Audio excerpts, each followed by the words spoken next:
Hello everyone, welcome to ChamiViews. This is our 27th video of our GoLang series. In the previous video, we have discussed about the very important concept called Goroutine. If you haven't watched that one, please look into that. Because today's topic is mainly based on the Goroutine, right? Okay, these things we have discussed in the previous video. In here, we have used time.sleep function to wait our main thread for some time, right? This is not a actually best practice, right? Because we actually didn't know how much time it will take, right, for this Goroutine to finish this task, right? We are assuming some time and put here. This is not actually best practice, right? To avoid this thing, right, there is a concept called channels, right? Today's topic is channels. We will see how we can use the channels, right? Avoid using the time.sleep, right? Okay. Channels are the pipes that connect concurrent Goroutines. You can send values into channels from one Goroutine and receives those values into another Goroutine, right? Okay, first I will remove this one and these things also is removed, right? Okay, then first I will create a channel, right? Is done. Channel name is done. Using the make function, we can create the channel, right?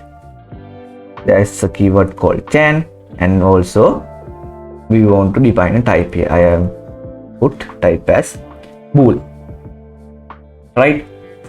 In here, when I am doing the example, I will teach you how the channels works, right? Okay, then I am calling to this function, right? Source as Goroutine.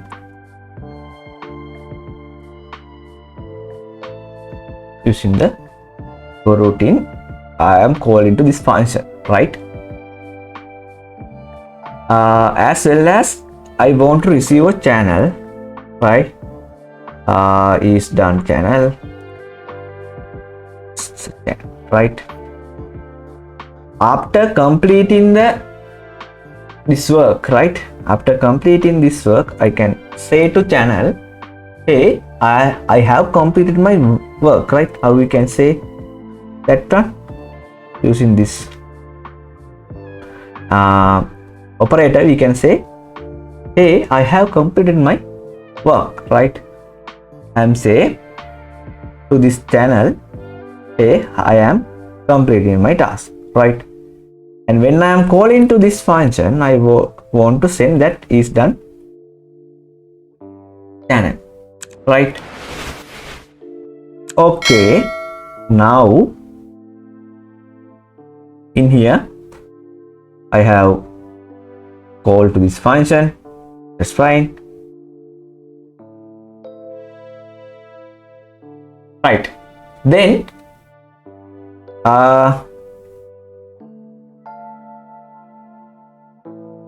I can define the channel type as well in here. Okay, now I can get this channel passed value, right? How we can get? Using the fmt.println, right? We can access the value by using this is done, right? Now we will see what is the output. In here you can see the Goroutine related functionality done. After finishing this Goroutine work, it says that he has completed his work, right? Then our main thread is receiving that one and made that stop their task, right? This is very important thing, right? When we are learning about the Go related concept, right? In here, this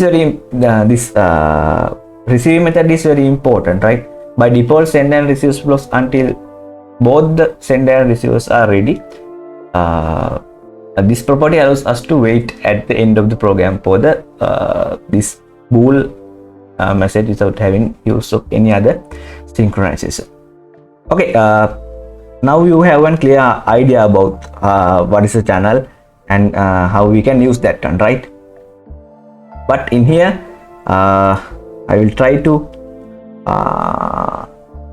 add more values to this channel, like false, right? Is done.